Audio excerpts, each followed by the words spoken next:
Five, four, three, two, one, zero, ignition, liftoff.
Take notice when the game face on, then it's game over. This is what legends are made of. The name's been engraved, we the history makers.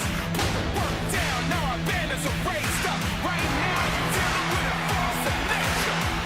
Come on, come on. It's time to bring the come on.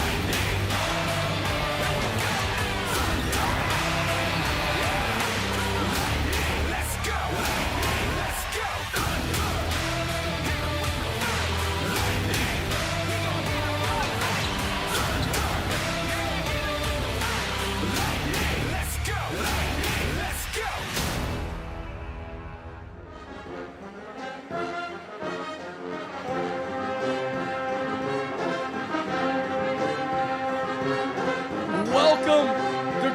South Carolina. Fans filing in to Timmons Arena, about to witness something that we haven't seen in 43 years. Folks still filing into Timmons. Things happening. People are excited. Furman about to be announced where they're going in the NCAA tournament. Quite the watch party we have in Timmons Arena. Of course, folks know this is quite an atmosphere where the Paladins have played all season. A different setup tonight. We'll have live look-ins from CBS if you're watching the national broadcast. Shortly, they'll start announcing the players, the teams. We'll join for all that.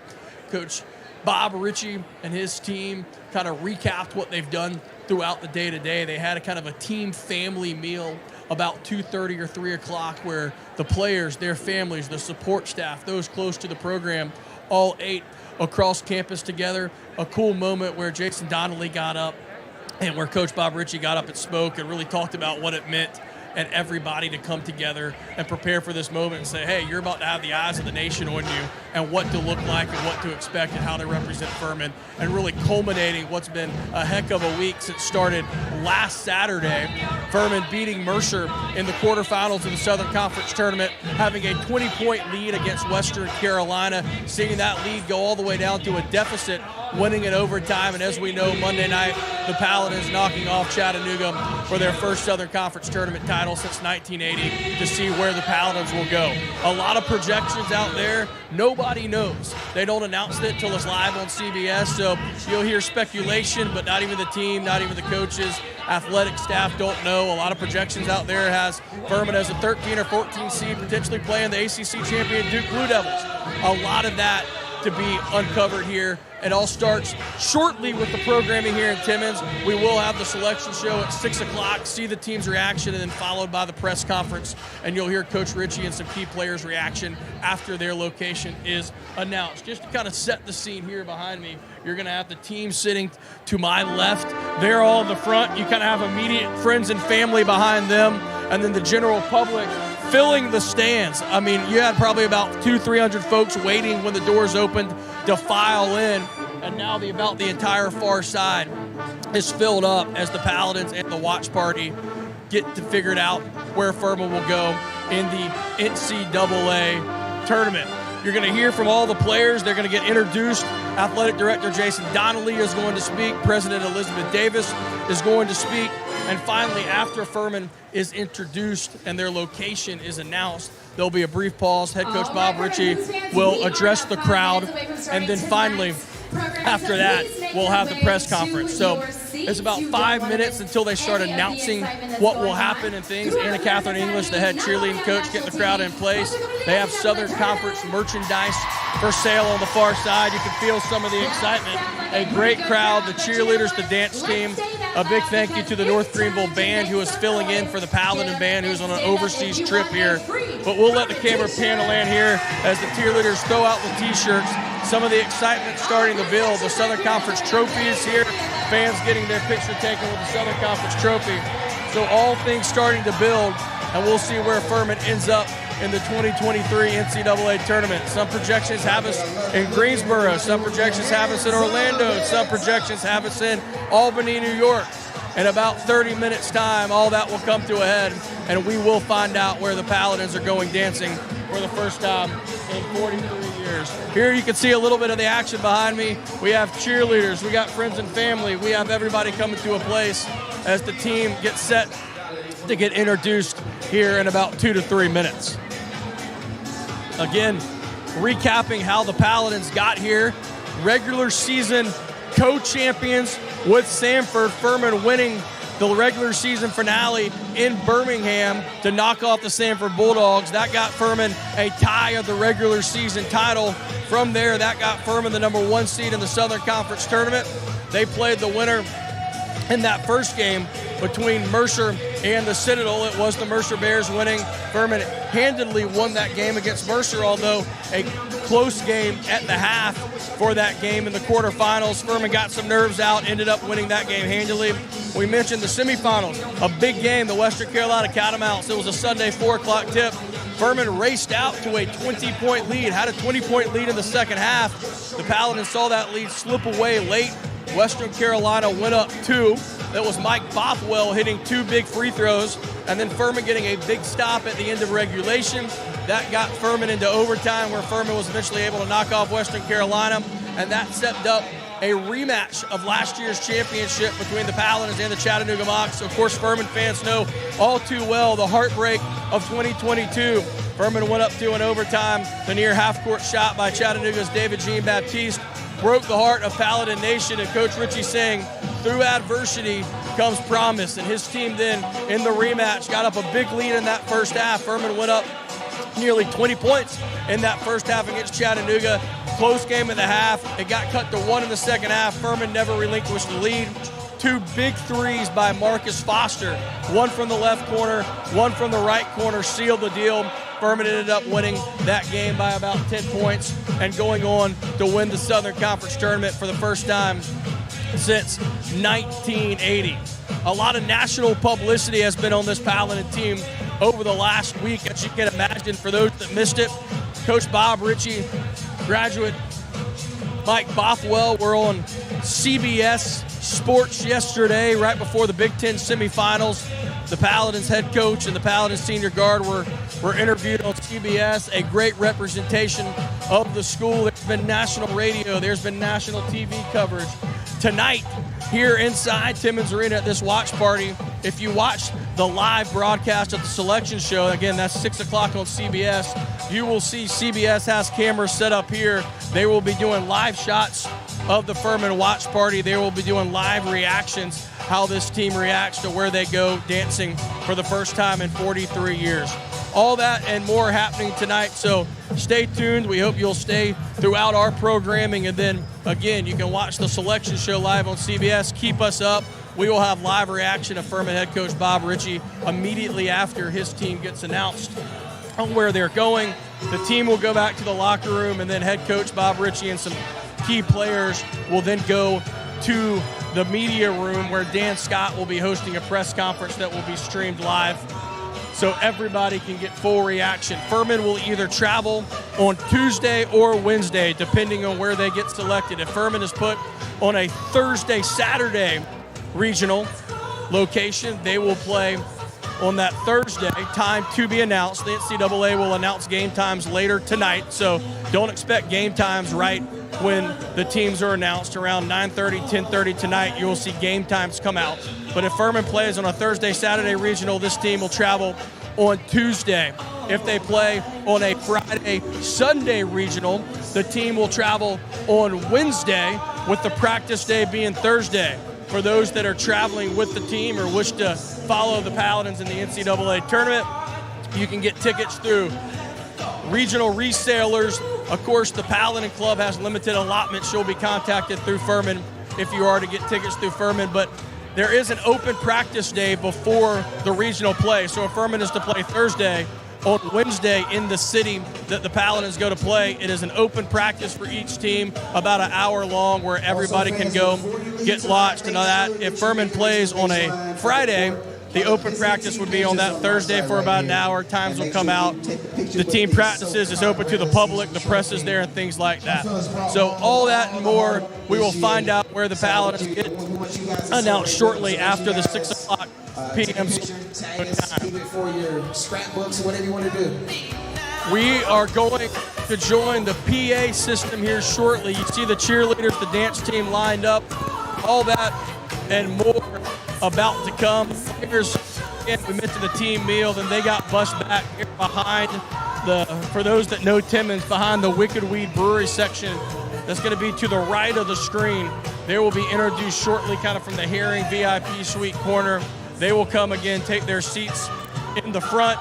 From there, we'll hear brief remarks from Furman Athletic Director Jason Donnelly, Furman President Dr. Elizabeth Davis, and then they will be watching, just like each and every one of us, anxiously as we see where the Paladins get introduced. We talked a little bit about projections.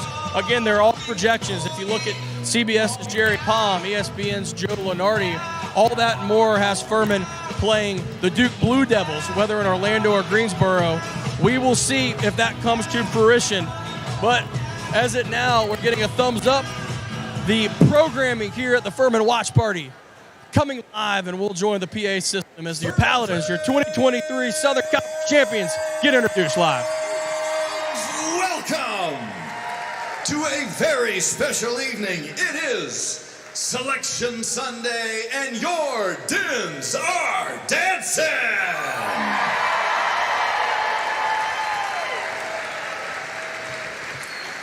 As we get started, please direct your attention to the video board for a special presentation.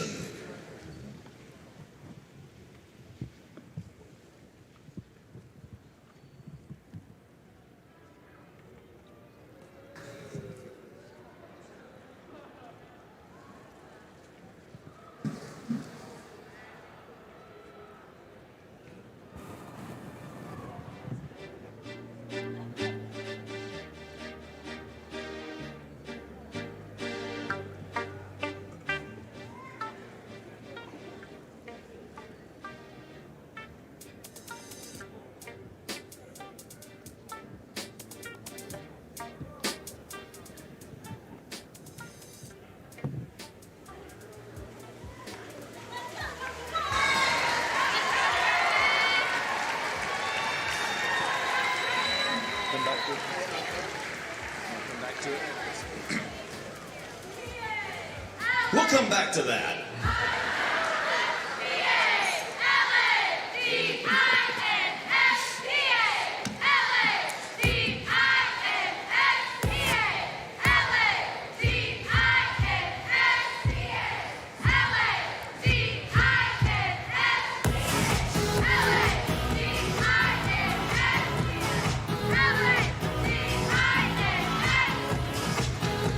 All right, fans, it is now time to meet your 2023 Southern Conference regular season and Southern Conference tournament champion, Furman Paladins!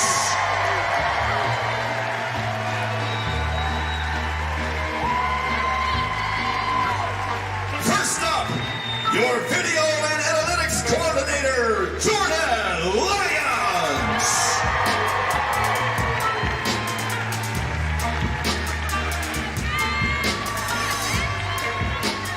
Director of Operations, Tyler Eckstein.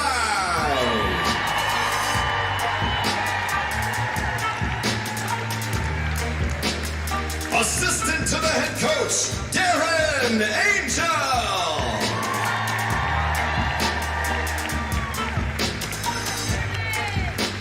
Assistant strength and conditioning coach, Will Zambernardi.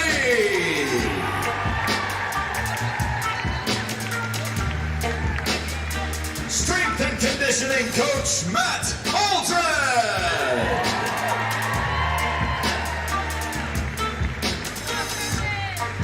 Athletic trainer, Justin Games.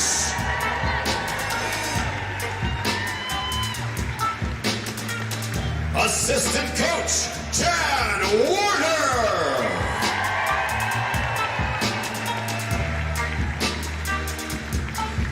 Assistant coach, Tim Johnson.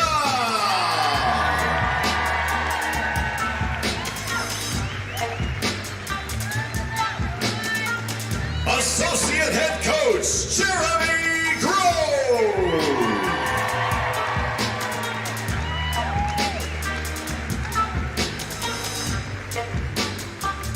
Next up are your players.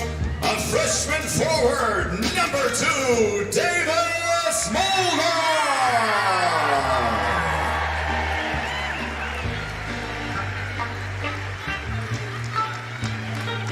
A freshman forward, number 4, Ben Vanderhoek.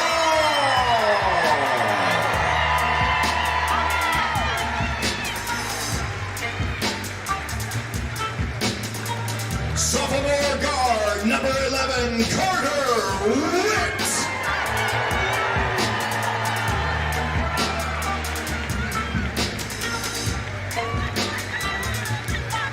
Sophomore forward, number 15, Tyrese Huey.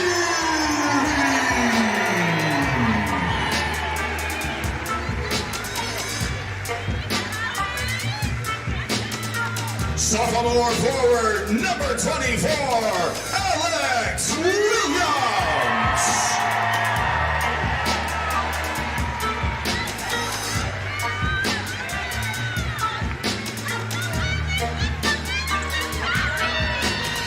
Sophomore forward, number 35, James Repass.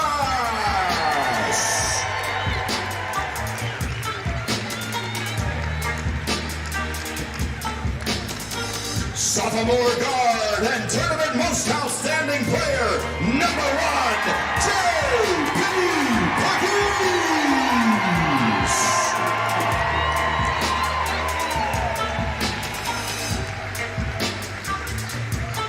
Junior guard, number 0, Blake Harris.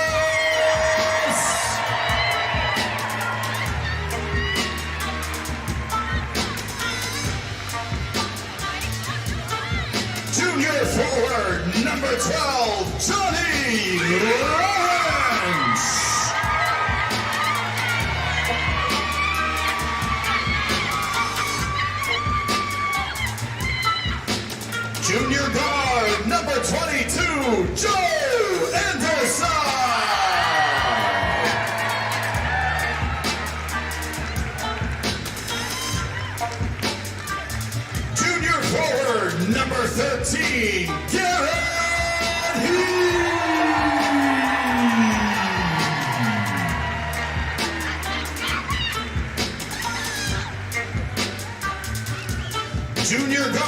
number 5, Marcus Foster.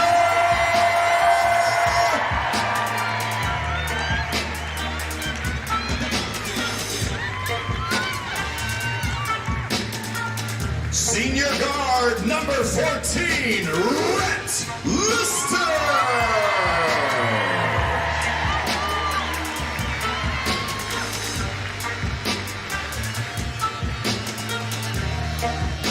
Senior guard number 3, Mike Bothwell.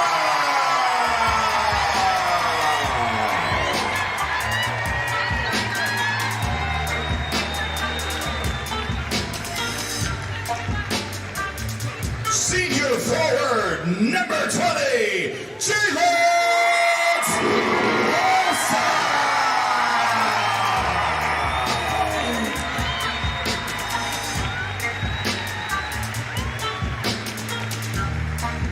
And your head coach, Bob Ritchie.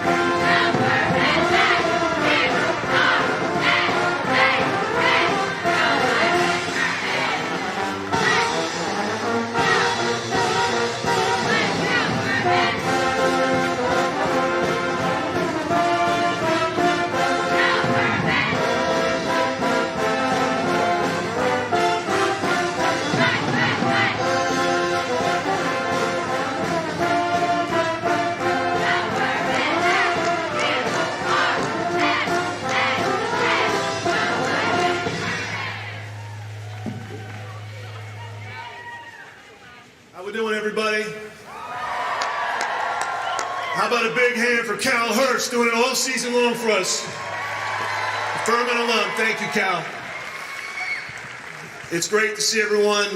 It's great to see our team here. This is all about them. But before we get to that, we do want to talk about all of you. We want to thank all of you. I also think it might be the appropriate time to honor Dr. Johns with a FU one time. FU 2 times? FU 3 times? And for our team, FU. Thank you all. So let's talk about Furman basketball. Incredible team, incredible accomplishments. Let's think about what they accomplished this season. SoCon regular season champions.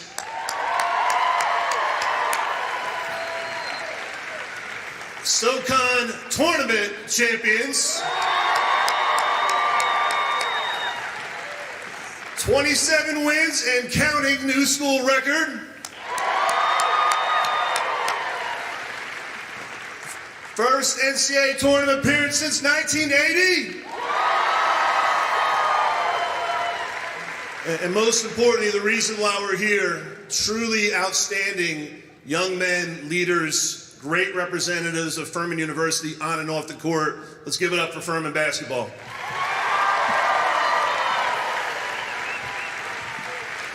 Now, we had a nice dinner with the team and all their families just a little while ago, and the team's going to join me with this, guys. You can stand up.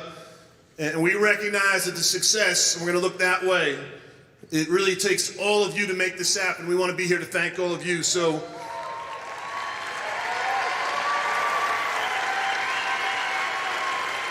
and this is a thank you to our Furman fans, our alumni, our season ticket holders.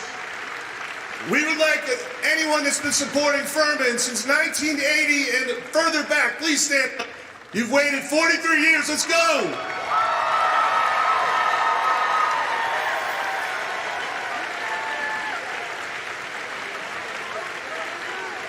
And we appreciate how much this means to all of you. We want to thank our Furman administration, our faculty, our staff. We want to thank our Furman Board of Trustees, our athletics donors, our special guests that are here today.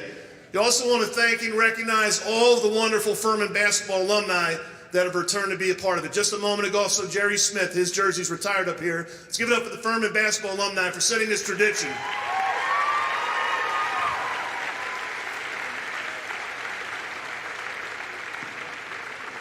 And we're coming back from spring break, but we've had a great year here. We want to thank our Furman students for the energy they brought all throughout the year. Furman students, we give it up for you.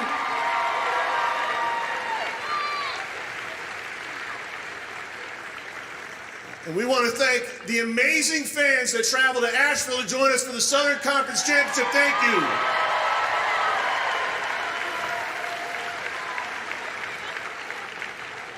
We also want to thank our amazing Furman band, cheer and dance. Thank you.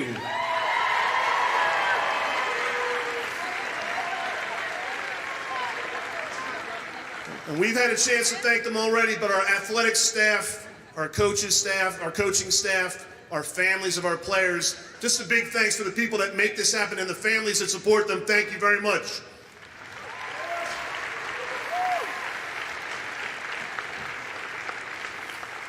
And guys, you can grab your seats because we're going to do some special recognitions real quick. This is for all of you guys. It's been an incredible year.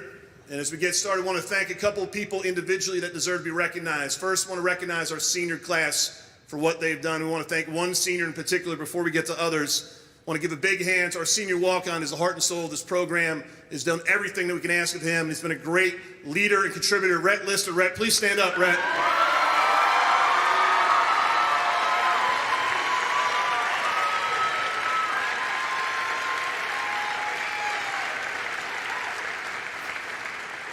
He was recognized just a moment ago, but certainly a breakout player this season. The SoCon Tournament Most Outstanding Player. Let's give it up for J.P. McGeese.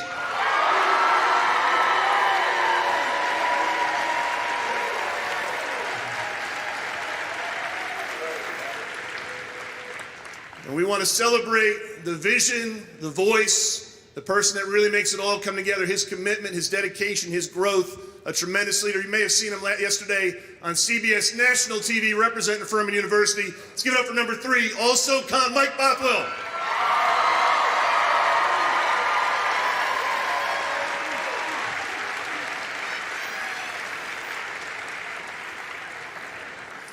We want to give it up also for the Rainmaker, the man that makes it happen, could do anything, one of the most talented athletes to ever play at Furman University. The SoCon Player of the Year, number 20, Jalen Slauson.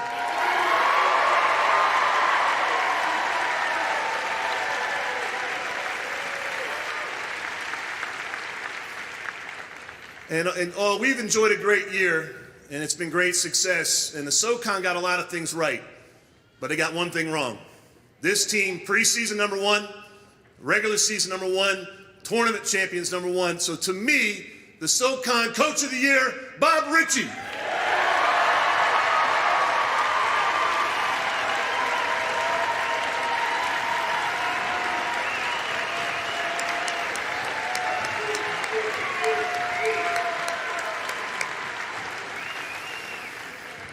And all of us are here today, guys. Just want to encourage you to enjoy one thing.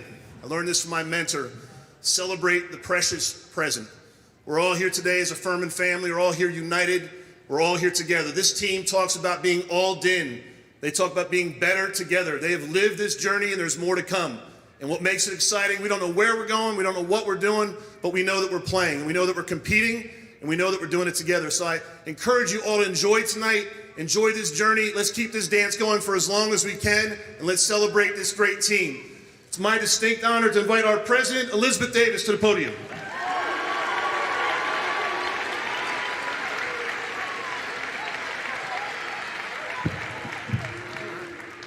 How about the best AD in the country, Jason Donnelly?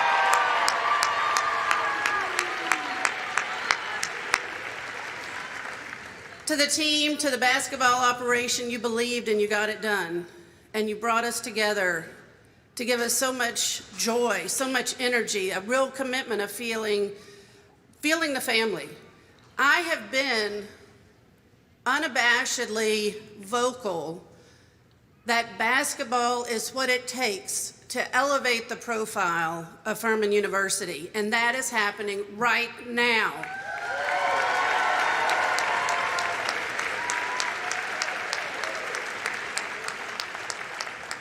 Our digital media is blowing up, visits to the website more than ever. We know we're a great place. People will say to me all the time, I wish we were better known. This is how we get people to pay attention. They come to the website to learn about Furman, about the great young men that represent this university, but also all of you. They learn about our alumni. They learn about our students. They learn about the great things that are happening at Furman University. And it has taken everybody. It's taken fan support. It's taken student support. It's taken administrative support to be here tonight. And I am so, so grateful for that. I'm grateful to all of you here. It looks fabulous. When I came 8.5 years ago, we could probably have filled up that section right there with some diehards. We're very grateful for the people who've been with us year in and year out. But I love seeing this crowd. One of the things I really never thought much about doing was being at the championship and getting to cut the net. That was one of the funnest things I have done.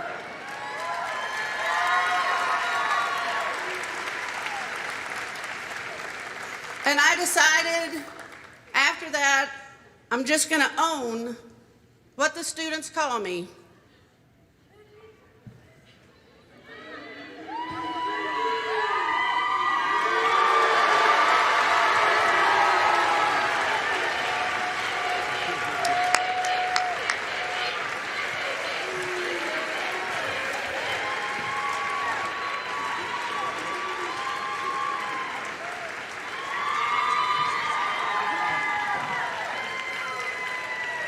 And if you didn't get to see the back of the shirt, it says, Lizzie D, thank you for the new nickname to our cheer and our dance. We're a couple minutes away from the show. We hope you enjoy it. We're going to leave it to DJ Nate and the band. We'll get it going here. Let's have a great time. Let's go dancing. Furman Hoop fans, please direct your attention to the video board for a special presentation.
Back at the Furman watch party, now joined by Associate Head Coach Jeremy Groh. And Coach, team's excited. Y'all getting ready to find out where you dance. What's these last 5 days, 6 days been like?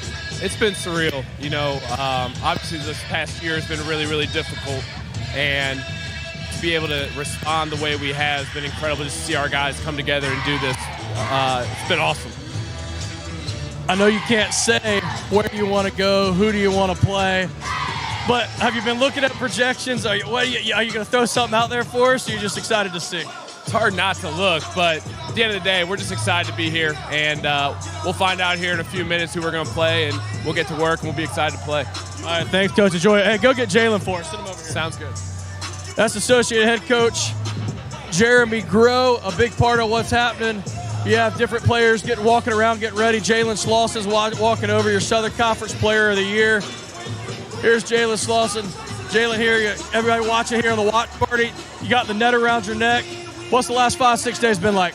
Man, the last 5-6 days have been a dream. This is what you dream about as a child. You know, all the late nights in the gym with your teammates, your roommates, your brothers, all the early mornings. You come out and you fight, you work your tail off. This is what it's meant for. This is, you know, we got to the last 4 minutes of that game, and all we could think about was all the work we had put in. And obviously, nobody in our program has ever been involved in one of these, you know, player-wise. It's the first one for Coach Ritchie. But, so, man, this is a big deal for a lot of us. This is all we worked for. And we've just been trying to soak it all up, but we've also been trying to get a lot better, too. So, you know, we took a couple days off after the tournament, but last 2 days we've been really getting after it. We took today off to enjoy it. Tomorrow we'll get in game prep mode, get ready to leave. All right, how many times have you watched either the game or the last 5 minutes over the last 5 days? Man, I've watched the game twice. I stayed up with Coach Ritchie till about 5:15-ish. That night we watched it then, and then I got back home and watched it unemotionally, you know, with some sleep. So it was good to get some sleep so I could actually, you know, go back and see what happened. All right, I know you can't tell us probably where you want to go, who you want to play, but you got any predictions? You got any places you definitely want to go? Man, I really want to go to Sacramento, but they can send us to Alaska. I just want to go somewhere where it's warm. You know, I know I'm a Charleston boy, I'm a warm weather boy, so I'd like to go somewhere where it's warm, but, you know, if they send us to Alaska, we're going to go out there and hoop. But in terms of who we play, I really don't care who we play. But I would definitely rather go to, you know, Orlando or Sacramento. Jalen, go enjoy it with the team. Enjoy the moment. Appreciate it, Brian. Southern Conference Player of the Year, Jalen Slauson, giving his thoughts as we're getting close to the NCAA selection show. We're about 2 minutes away. We'll see if we can't get Garrett Heen to come over and talk to us a little bit for the last minute. Garrett Heen, a big part of the program. All right, Garrett, we won't keep you long. We know you only got a couple minutes, but talk a little bit of the last 3-4 days, what it's been like and how excited you are. Man, we're still on cloud nine. It's been great, and I think the SoCon Center set up pretty well. I mean, a week later we get to see the tournament, so we got a pretty good week of celebration. But you know, we've been getting after in practice, and we're ready for the first round. All right, I've been asking everybody. You got a prediction? You got somewhere want to go? You're about a minute away from probably something you thought about your whole life. Yeah, I'm hoping for. All right, Garrett, go enjoy it with the team. Garrett Heen, a big part of Furman's success. Closing in on 6 o'clock again. We will have the selection show here live on CMS. Right after the selection show where Furman, you see Furman announced, coming from the live stream. We'll some of you guys are lifers when it comes to Furman Richie, Paladins. he will And you guys should be excited. giving some quick thoughts of the crowd here inside Timmons. We'll watch the rest of the selection show. And then finally, after the selection show ends, Furman head coach Bob Ritchie and select players will be visiting the media. It is electric here inside Timmons Arena. Furman's been waiting for this for 43 years. It is absolutely slam-packed behind the players. Furman's about to show it on national TV. And let's all enjoy it together. The selection show live on CBS starting now.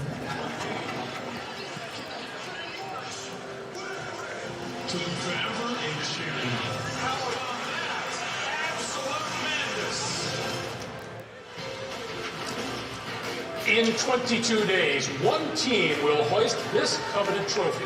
To be the champion, you need to be one of the NCAA's 68 tournament teams. 32 teams have earned an automatic bid. 36 are about to receive their at-large invitation. Good evening, everybody, and welcome to the NCAA Men's Basketball Championship Selection Show. I'm Greg Gumbel alongside Clark Kellogg, Seth Davis, Jay Wright, who knows a thing or two about Selection Sunday. What's it like being a coach sitting there waiting for your name to be called? I've been at Hofstra, I've been mid-major, I've been at Villanova 1C, but I'm thinking about my guys today. In 2008, we were the last team to get in, and I'm thinking about the anxiety we had that day, but the excitement too.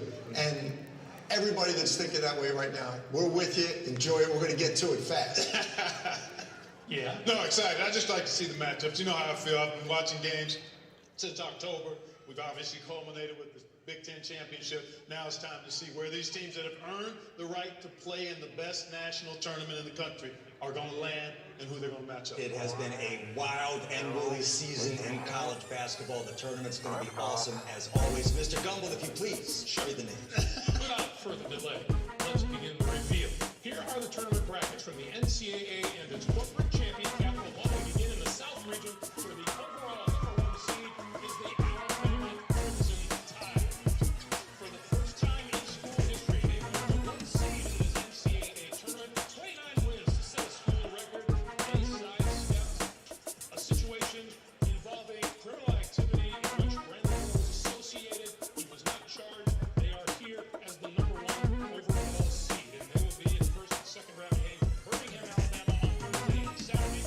They will meet the winner of the first 4 games in Dayton, Ohio on Tuesday between Texas A&M's Islanders, Corpus Christi Islanders, 23-10 on the season. They meet Northwestern State, making consecutive Southland tournament titles. They will go up against Southeast Missouri State, the Red Hawks out of the Ohio Valley. Their first NCAA tournament since the year 2000. The Ohio Valley Conference tournament, a big overtime win against Tennessee Tech. Now, continuing on down the South region, the 8th seed, the Terps in Maryland, out of the Big Ten. They've got Amir Young. Questions about him. He leads the Terps in scoring and assists. Maryland with a 21-2 record overall. They'll be up against West Virginia's Mountaineers. Out of the Big 12, Coach Paul Huggins making his 26th NCAA tournament appearance. First and second round games in Orlando, Florida on Thursday and Saturday. The 5th seed Aztecs of San Diego State. Aztecs won the Mountain West regular season title for the 3rd time in the last 4 seasons. They will meet the number 12 seed in the Illinois Athletic Association, the Cougars of Charleston. 31-3. This team knows how to win. They're deep. They shoot a bunch of threes, score the ball at a high rate. This is going to be one of those 12-5 matchups that I could see people picking Charleston. I would too. That's a terrific team in that matchup. The 4th seed in the South as they continue to celebrate in Charleston. The Cavaliers of Virginia out of the Atlantic Coast Conference, 25-7. They want to share the ACC regular season title. They will meet the Paladins.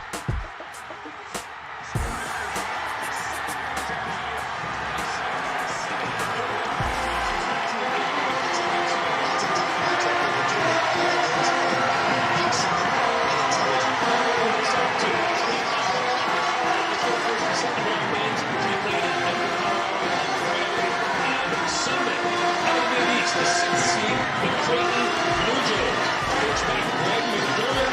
He's not taking the Blue Jays to the most many tournaments in any coach in school history. They won 15 of the last 19 conference games.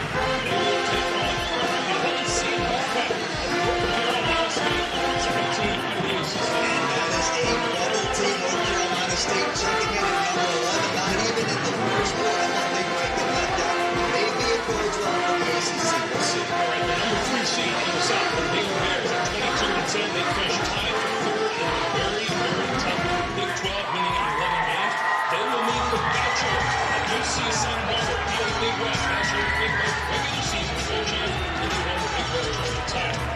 First and second round games in Sacramento, California. The second team out of the SEC, Missouri Tiger, number 7 seed, got off to a 9-0 start on the season, finished 24-9 on the season. Philly, the second seed, the second team out of the West, the 10th seed, Utah State Aggies. We were all impressed by them. Lots of people had them out or last beforehand as a 10 seed comfortably in, and I agree with putting him in. Number 2 seed in the South as we round out the South region. Out of the Pac-12, the Arizona Wildcats, second in the Pac-12 and won the Pac-12 tournament title over the top seed UCLA. That's the best party right there. That's a really good party. They will meet the 15th seed Princeton Tigers, win the Ivy League title, back-to-back 20-win seasons for the Princeton Tigers. So let's review this bracket. It's not that bad at the top. What stands out to you, sir? Well, many surprised Alabama getting the overall number 1 seed, passing Kansas City, Houston, both those teams lost, but this is my upset region, guys. You named it. Charleston beats San Diego State. Furman beats Virginia. Charleston to the Sweet 16, and UC Santa Barbara is going to the Sweet 16. Baylor's lost a couple first-round games over the years. I'm giving it all to Furman. Yeah, that's it. I'm interested in the rest of these 8-9 matchups. This is a doozy, as Jay said, 2 physical teams, up and down seasons. But I tell you what, that'll be a tough matchup. Whoever comes out of that game against most likely. Furman fans, before we get up out of here, we have a couple special words from some special people. Both of those teams can really score. That game could be in the 90s. That's going to be fun to watch. I also think Princeton is... Hey, definitely don't want to be long-winded up here, but Mike and I just wanted to say thank you to all you guys for y'all's continued support. You guys helped make this place home for the past 5 years. Can't wait to see the crowd we have in Orlando. Furman Faithful always turns out, shows up. So, we'll be ready. We'll be ready. We know you guys will be too. So just thanks again from Mike and I, but really the whole program.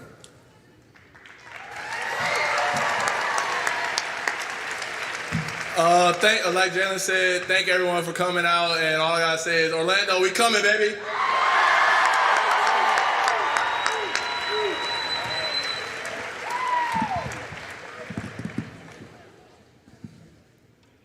What a day to be a Den!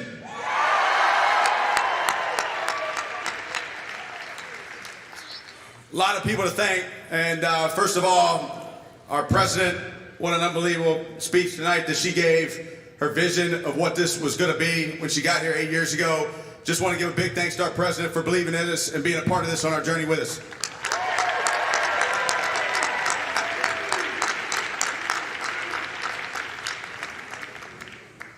My boss, Jason, has been an unbelievable friend and just somebody that's really been a partner in this. And we set out for this vision 4 years ago to see it all come together. And, it wouldn't change a thing. And appreciate you. Unbelievable leader of our department. Let's give it up for Jason Donnelly.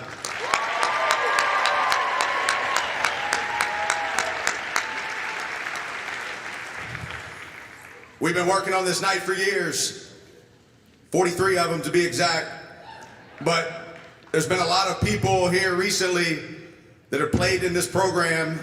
They didn't get to experience cutting the net down, but they're going to get a piece of net somehow.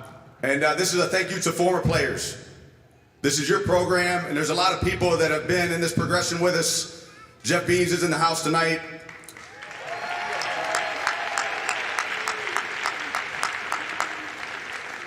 I'm sure Andrew Brown's around here somewhere.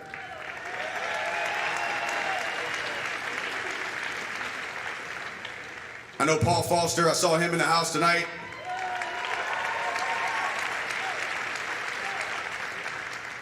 I'm gonna leave off a few, I'm sure, but to understand Alex Hunter overseas right now, and Conley Garrison, and Matt Rafferty, and Daniel Fowler, and Jordan Lyons.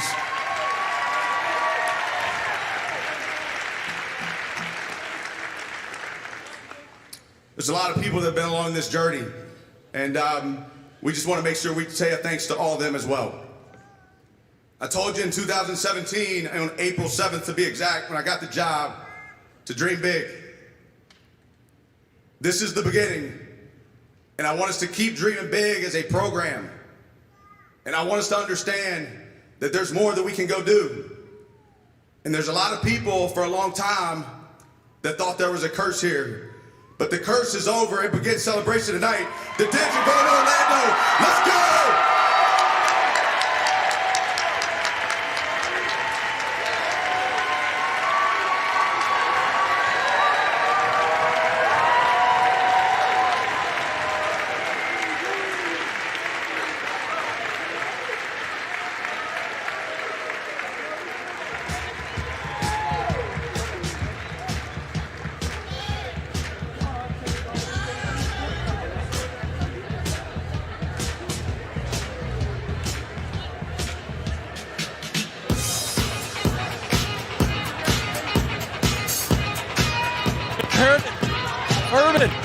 Virginia in Orlando Thursday.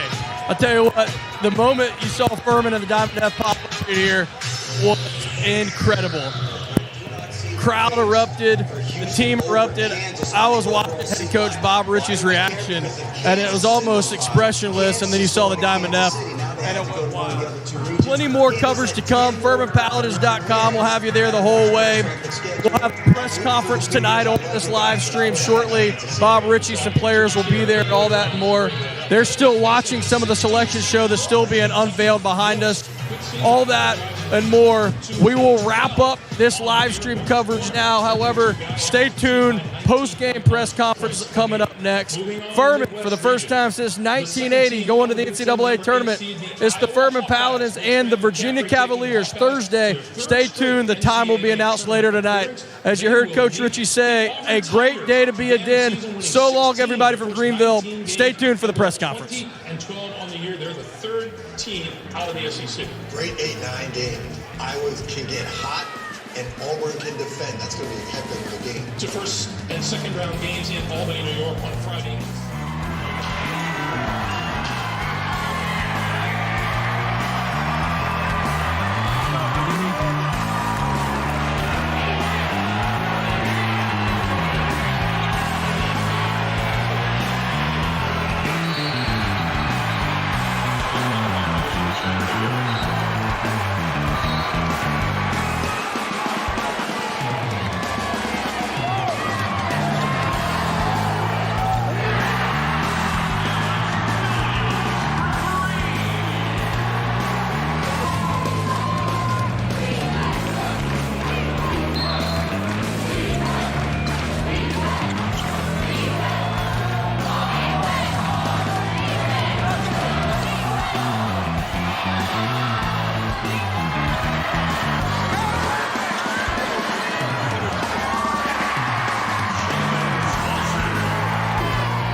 going to go ahead and get started. As I think everybody knows, Furman and Virginia and Orlando in the 13-4 matchup. It'll be the first time that these two teams have met since 2004, which was the only time that they have met in the series history. I'm going to ask each of our panel members to make an opening statement first, starting with head coach Bob Ritchie, and then we will open it up for questions. Coach? Well, first of all, that was a lot of fun just to see the arena full and to continue to see the excitement of our fan base, and something that we've waited for a very long time to be a part of. And you know, everybody keeps asking me through the week, you know, does it feel real? And I think today made it's real. You know, we're going, and we know where we're going. We know who we're playing, and couldn't be more happy for our players, our former players, our fans to be able to experience it. And a lot of respect for our opponent. Tony Bennett is somebody that I admire in a lot of different ways. I think it's going to be a great storyline for the media in a lot of ways, just because, you know, we talked a little bit about their journey, and you know, the ticket of adversity, being able to get you somewhere that you couldn't have gone without it. And really, as we went in our journey this last year, we drew on that some. And I've watched him for years, his values, the person he is, being a man of faith and being an unbelievable basketball coach. I've looked up to him in a lot of ways, and a lot of our defense we've pulled from a lot of the different things that they do. And so we're honored to be in that game, and we're honored to be in the tournament. We're excited about it. We're ready to get back to practice, and we look forward to the challenge. But we're ready to go. Jalen Slauson. I think Coach Ritchie said it best. You know, a lot of respect for Virginia and their program and what they do. You know, we're definitely not scared of them, but definitely have a healthy respect for them. I think it's going to be really fun, me and my brothers and, you know, coaching staff, to go out here and compete and, you know, put our program on the biggest stage possible. Mike Bothwell. Like they both said, you know, a lot of respect for Virginia.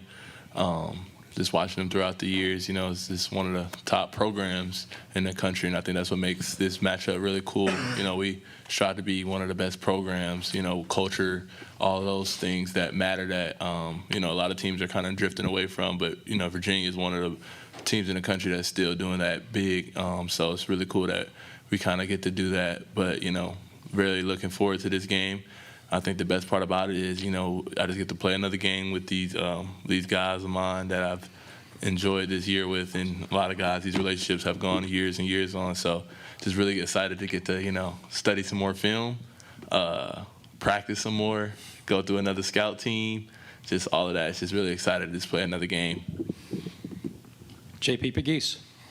Yeah, I think definitely kind of what Mike said. I think just being grateful for this situation that we're in. You know, I get to go play another game with my guys. You know, that's pretty much what I have fun doing the most, playing for guys like Mike and Slaw and, you know, just the rest of my team, because at the end of the day, I know we all want to win. But like they were saying, we definitely have a healthy respect for Virginia. And the great part about it is I know with this team that every time we step on the court and every time we connect it, we believe that we can beat anybody. And I think we're going to take that same attitude in Orlando. So. All right, we'll open it up for questions now. Coach, everybody knows this team basically, you know, Furman team really likes to run, but you've had to win a lot of different ways this year. And obviously Virginia provides a unique kind of experience going against their defense. Can you kind of rely on some of the things you've been through this year to kind of help you in any way prepare for this team? Well, look, I think this is a big game. There's no doubt about it. This is a big event. This is the biggest, in my opinion, the biggest spectacle in college athletics and maybe athletics in general is NCAA tournament. We know we're going to get a great opponent, right? But I think the biggest thing is we have to understand it's still going to be about us getting identity. What makes Virginia good? They have identity. Okay, what makes Furman good? We have identity. And we're not going to try to find any tricks this week. You know, like we have to go do what we do best. They're going to try to do what they do best. And I watched the championship last night. It was an unbelievable battle between Duke and Virginia. And, you know, it was a lot of defense out there. And Duke won because they really, really guarded. And, you know, Duke's playing better because they really, really guarded. And what we're going to have to understand is we're going to have to go defend and rebound at the highest level that we have all year. And, if we do that, then if we can get stops and we can get rebounds, well, now we're going to get an opportunity to go out and do what we do. But, look, he's coached a lot of games, and he's an unbelievable basketball coach. They're going to try, just like any good coach, right? Play their strengths, minimize their weaknesses. We're going to try to do the same thing. Coach, what things can you do to frustrate them? Well, I think it's one of those things where I don't know if we're necessarily going to frustrate them. I think it's more so what do we do well and trying to continue to do those things this year. And, we're top 15 offense in the country. And so we've got to know what we do well when we're playing good offense, the tempo at which we play at, the spacing at which we play at, the amount of assists that we have per made bucket, how well we move the basketball. And then, we're going to have to guard. It's a little bit like us. It's a different style, but it's a curveball type offense, right? Like you play us, it's unique. You play them, it's unique. You're dealing with flares, you're dealing with pins, it's the side stuff. And it's not just your typical multiple ball screens and, go play ISO ball. They have a very clear identity offensively. And so, our communication on D, our ability to see ball man, basic fundamentals, right? Like, the hardest things in life come down to the simplest fundamentals, and it'll be the same case in that game on Thursday. Jalen, what is your familiarity with Virginia? I mean, how much have you seen them play this year outside of what you guys have been doing? We watched some film study on them, as Coach Ritchie alluded to earlier. I know Coach Bennett is a really good coach. I know, obviously, that they're an ACC program, and they're a really well-coached ACC program.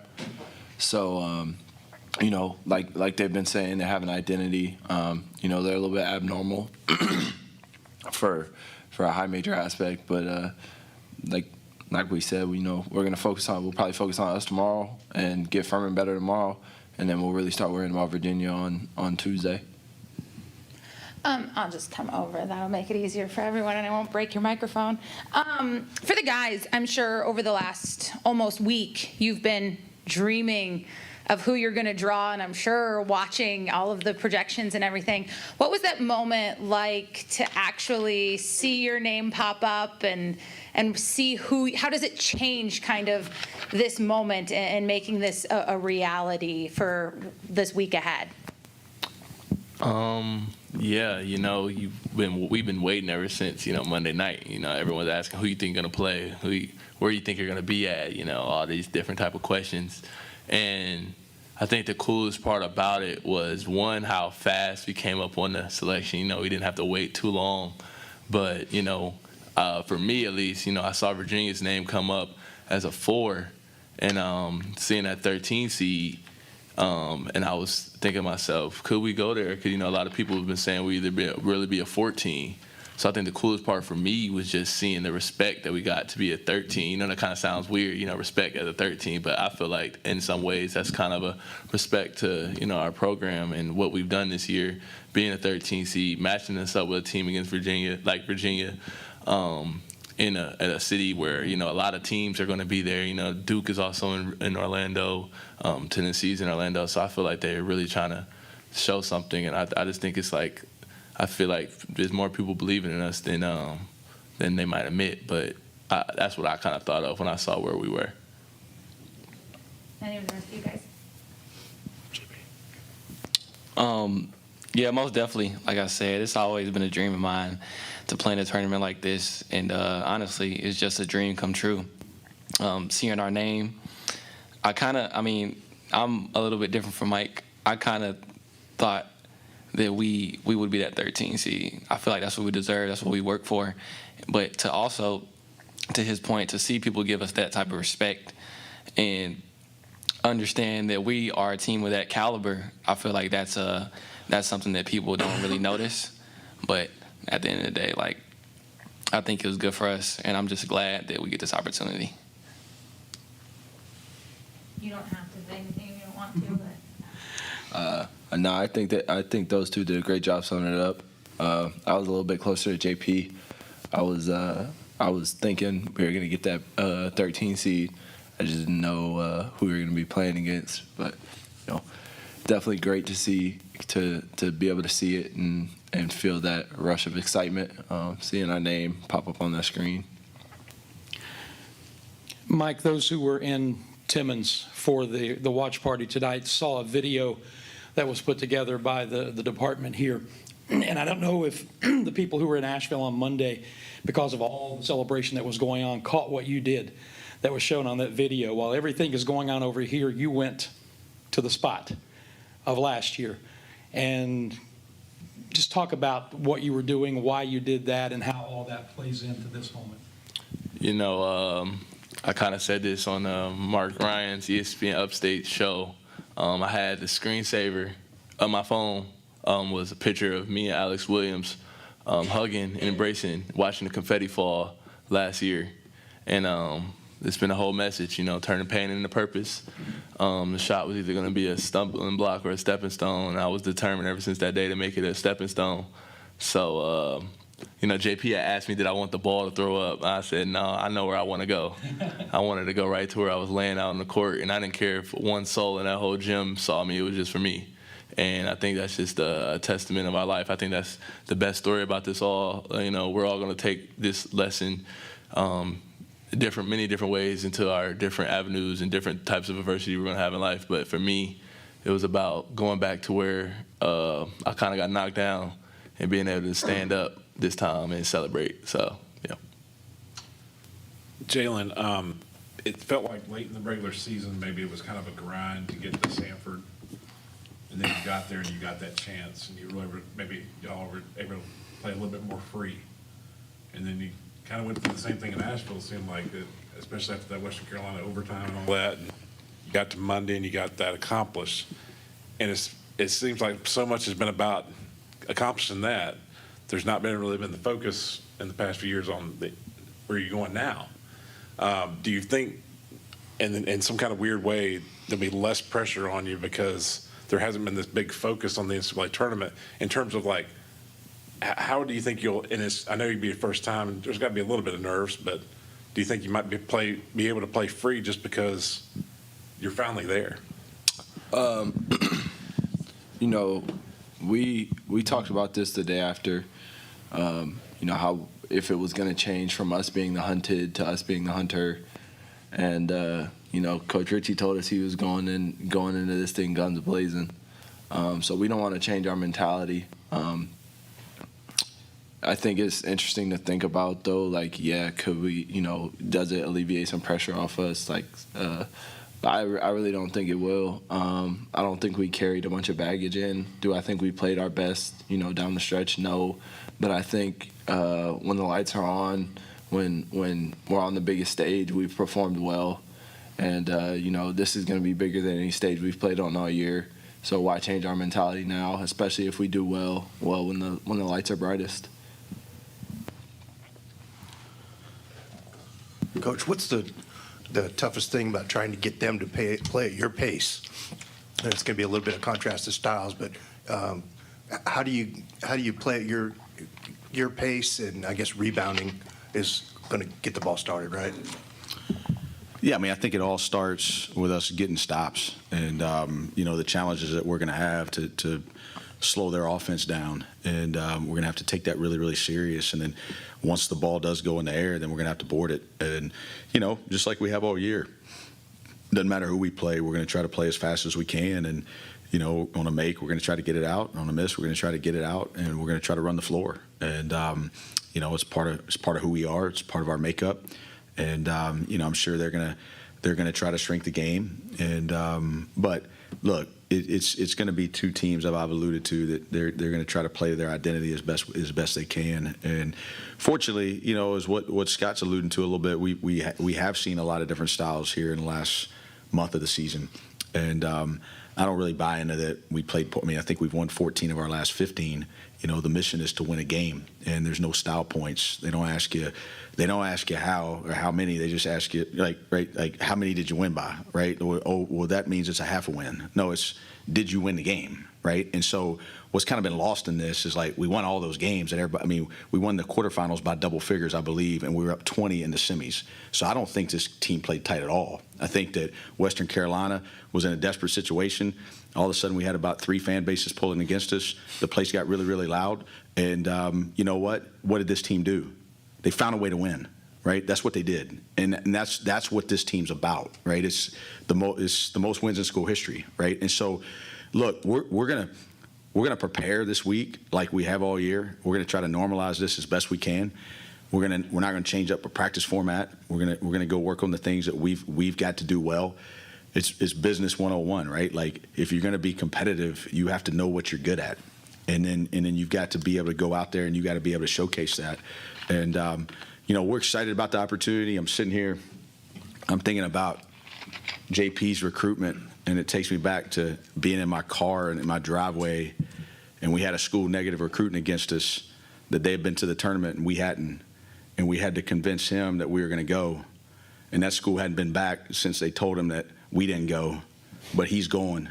And you know, it's all been belief, it's all been vision, it's all been what's ahead, not what's behind. And I think as we go in this tournament, we've got to look at it with the same mindset that we're in, and the deal is you got to get in, right? And once you get in, there's a reason that they call it March Madness, and that doesn't guarantee you that you have an opportunity to be that, but you got to prepare in a way that you have belief, and that's of no disrespect to the opponent. We have a high level of respect for the opponent, but we've got to believe in our way. We got to believe in one another, right? We got to believe in our teammates. We got to believe that, hey, we don't have to change our style. We got to go do it better. And as they say, simple ain't easy, but we're going to try to be as simple as we can, just knowing that, hey, that gives us our best shot. How important is it to have senior, upperclassmen, veteran guys at this time of year? I think it's critical. I think that most it's something you hear a lot in our sport of you got to be deep and you got to be old. That's the key to winning. I think that when you're old, if they teach the young how to do it, that's what gives you a chance to continue to get better. And I think that's a little bit of the missing story with this group. Jalen and Mike, unbelievable leaders, fifth years, right? There's a little bit of a narrative that the whole thing rides on them, they would be the first to tell you that's not true. They've been here for 5 years. This is the first time they're going to the tournament. This is the first time they've cut the net down. And I think what you look at it is a team, and 5 of the 9 are underclassmen. And somehow JP, again, like MVP of the tournament, you look at what Alex Williams did, 12 points in that game in the championship. Everybody on our team did something in that championship. And I think this team has grown so much through the year. I think they did a great job of just blocking the noise out, right, and not getting caught up in, this expectation that we had to go undefeated. And then they just start focusing on internally, like, what do we have to do to get better? And I think I've said this, out of our 6 teams, I think this team lost the best. And what I mean by that is, like, we had tangible lessons each loss in conference that we said, hey, we can draw on that. We go to Cullowhee and our energy wasn't right. Like you look at us on film and there's negativity and there's not a lot of interactions and there's responses to calls and you see it and it's like, hey, it cost us a game. And from that point forward, it was like, hey, we don't need to be coaching the behaviors that we don't like. We need to coach the behaviors that we do like. And we need to really focus on playing this game with a little bit more sense of excitement and not worrying about, hey, we got to be perfect. Well, then we lose to Greensboro at home, up 13 with 8 minutes to go, right? We don't play a backup point guard. We move Mike to point. JP starts cramping. We don't play enough people. It was my fault. And so after that game, it's like, hey, we have to trust our depth. We have to trust our 9. We have to trust our team. And we did that the rest of the way. And then we lose at Citadel. And what could have been a devastating loss turned into a moment where, you know what, the lesson we learned there was anybody can beat us. And we have to understand that every time we step on this court the remainder of the year, we've got to be ready to be at our best. And they played incredible that night. They did. But we had won 8 in a row. They had lost 6 in a row. And I think we got off that bus that night, and Sanford had beaten Greensboro for basically to shake up the top. And we saw that, hey, look, if we win the last 3, we control our destiny. And I told the team, I said, hey, we're going to have to win 3 in a row on the back end of this. We might as well try it right here. And we said ETSU was going to be the quarters and Mercer was going to be the semis, and we're going to have to go to Birmingham for the championship. And this group just embraced that. like they loved it. You know, it wasn't a deal of like, well, coach is putting pressure on us. It's like, no, this is what we signed up for. And, you know, it's been a fun ride. As you know, you've been covering sport a long time, Todd. Like, seasons are lifetimes. I mean, they're just journeys, and they're up and they're down, and they're fun and they're hard. But this group, going back to your question, they've led it from the top, but their leadership has allowed our players to grow. And then now all of a sudden, when they're doing that, they've played as the best they've played since they've been here, but they've also led the best, and they've been able to really encourage a group to be all a part of it. And to tie it all together, you might have heard me say this in postgame. I told a story of Mike in the championship game. There's about 15 minutes to play, and he comes up to him and he said, hey, make sure we get Carter in the game. Like, it's going to take the whole team. And like most people, especially when you're a fifth year, we've seen this in college basketball already a little bit, there's like this entitlement that comes with like, hey, I did your program a favor by coming back. This is my show. And the danger that nobody writes about is like, they could have divided this. And they could have said, well, which show is this? Is this the Bothwell show or is this the Slauson show? And they didn't do any of that. There wasn't an expectation of shots. There wasn't an expectation of points. Instead, he's telling me to get the backup point guard in the game. And I think that's why we're able to have the celebration we had tonight. You covered a lot of great teams in your time. And that's always the commonality, right? Like, it's team. And as much as we love them, as much as I'm going to fight to get their jerseys retired in those rafters, what they did this year is they personified team, and they made sure everybody in the program knew how important that was, and they got rewarded for it. Coach, looking way back a few lifetimes, going back to the first of the season in the Charleston Classic, how much did that tournament prepare this team for, you know, the tournament coming up? I think that the competition there was pretty elite. Yeah, I don't know if it was so much who we were playing. I mean, I think we beat an SEC school at that tournament, if I'm not mistaken. And I think we lost to Penn State by 4, which I think they're in the dance, right? Probably a little bit of overreaction in some ways by myself and all of us a little bit. You know, we had beaten Belmont here by double digits, and everybody was excited. It was our first ESPN event. I think, you know, you look back on that experience, and again, we did not lose well that night. You know, we didn't. Like, and I'll be the first to admit, as a leader, I didn't. You know, like, we carried that in the next day, and we still had like a little bit of a low juice to us. And Old Dominion came out, you know, firing, and before you know it, we were down on the mat again. And, you know, we were off that Saturday, and we talked a lot in the hotel. We canceled practice that day. We had a really, really good team meeting about just the purpose of why we do what we do.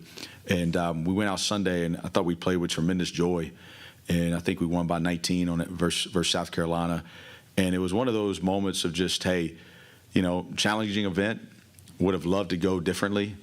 But listen, we've had good Novembers around here, okay? Like, that's fine. We wanted to have a good March. And, you know, we've had undefeated Novembers around here. And it didn't match to a great March. And so what we had to do was kind of block it all out and say, hey, how do we build from this? How do we learn from this? We had guys playing out there that hadn't played the role they had, right? And so me as a coach, I had to stand by them. I didn't have to, I had to make sure that JP knew, like, you're the point guard of the future here, right? Like, we're putting the ball in your hands. We believe in you. And he wasn't the only one. There was a lot of different guys that needed that. And that was a time where we had to come together. And, you know, there wasn't a ring passed out that night. You go back and look. It's interesting. You go back and look at all the 8 teams in that event. And, you know, some might have felt like their seasons were going a certain way at that point and didn't go that way, right? And vice versa. And it's a good lesson for all of us. You know, nothing's really settled in November. Bob, you mentioned it out there about this being for all those guys that came before. You talk about senior leadership needing to teach that next generation. I talked to Andrew Brown out there. He said he's heading to Orlando. Can't wait to be there.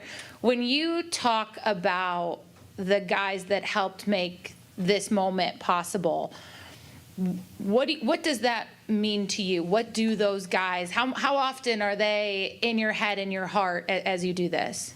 Well, I mean, it's a lot, you know, because anytime you care, like, I mean, there's you put your heart into something every single year, and you want to see what we got to see this year. And we've had a lot of good teams. We've had, you know, teams that have set school records and wins, I guess 4 of our 6 years that we've been here. but they haven't been able to do what this year's team did.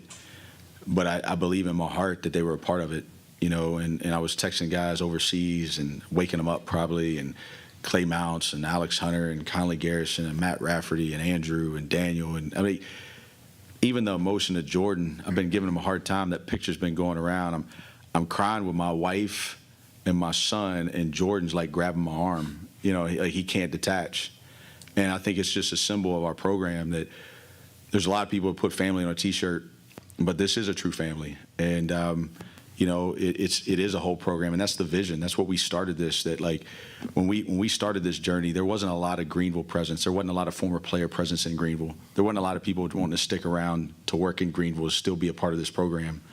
And when we say program, it is about the people in the locker room. It is about retaining. It's about culture, but it's deeper than that. It's further than that. Rob Swanson's whole family was in Asheville for the whole tournament. Rob was on this team last year. Not just him, his whole family came, and Bill Beans, Jeff Beans' dad, has sent me long texts before the tournament. There's just Rex Brown, Andrew's parents that came to Asheville. It's just neat to see the amount of passion that we've been able to build. And I think you look what we've done with the crowds, you look what we've done with energy, you look what we've done in the community. There's a lot of people in Asheville Monday night that had no association with Furman. They got associated with this team. And I think that's the story, right? We had an opportunity to teach, and we had an opportunity to teach people how to respond to adversity.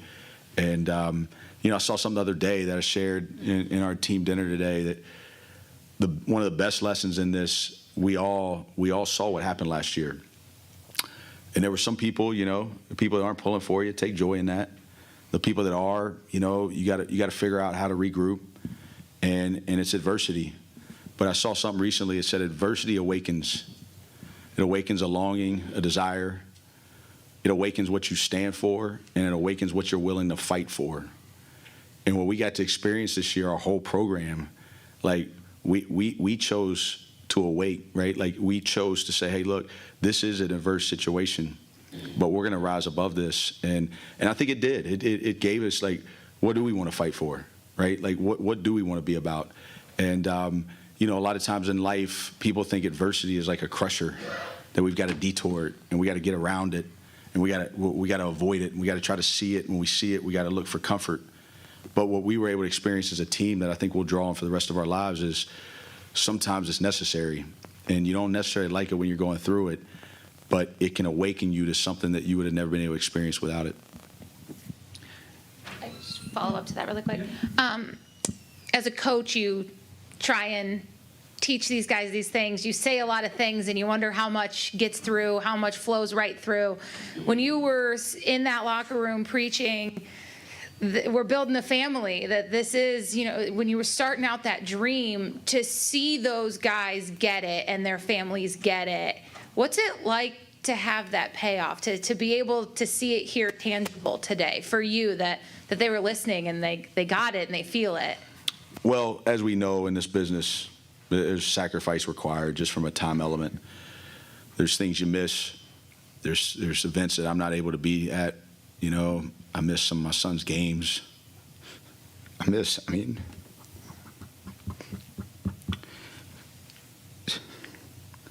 my daughter's volleyball games yesterday. It's just it's what you sign up for. You're not going to be able to be at everything,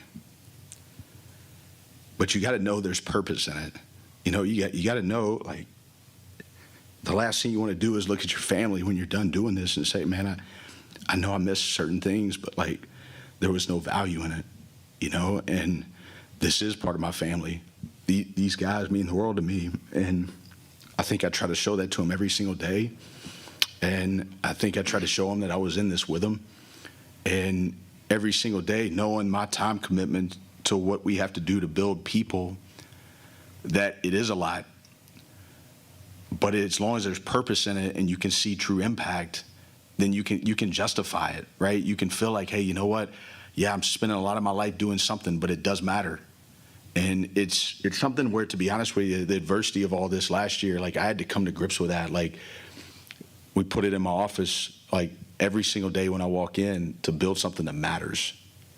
And there's a lot in this game and a lot in this sport right now that does not matter. and people are pursuing things that don't matter. But everything you read of people that are at the end of their life, right, or they've gone through their whole journey, and you ask them, you like, what matters? Well, then it says relationship, right? Well, then it says time with your family, impact, and so as we navigate this new day in college athletics as leaders, we're going to have to ask ourselves, like, are we pursuing things that matter? And I don't think we have to compromise winning for that, clearly.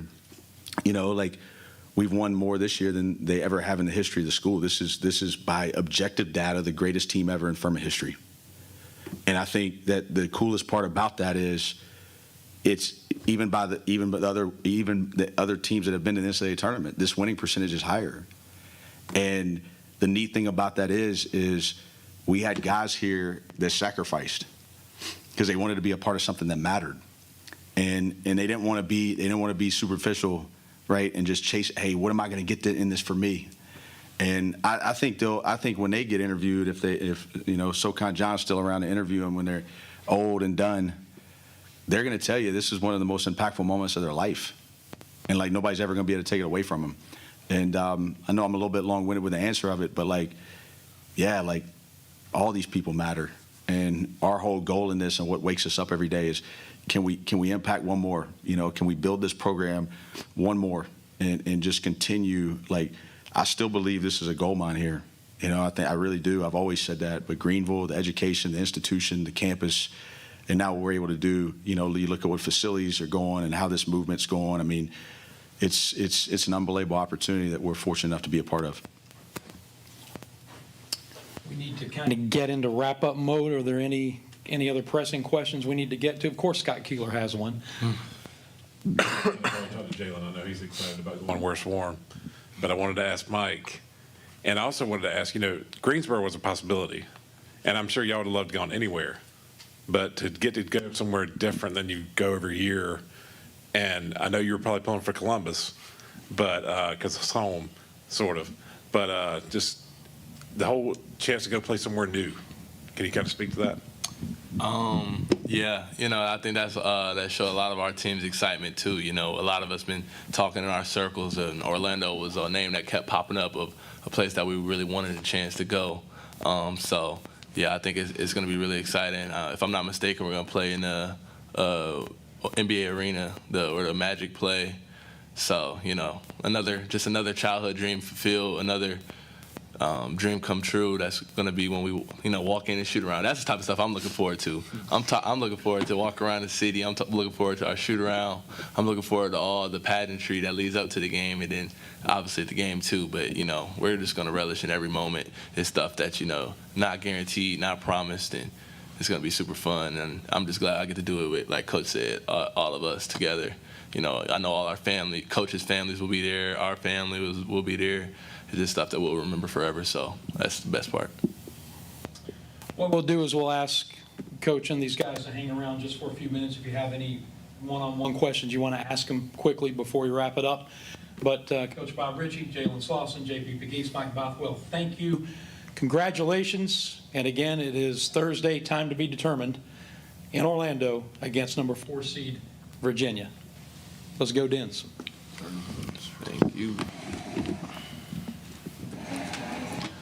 Thank you, guys.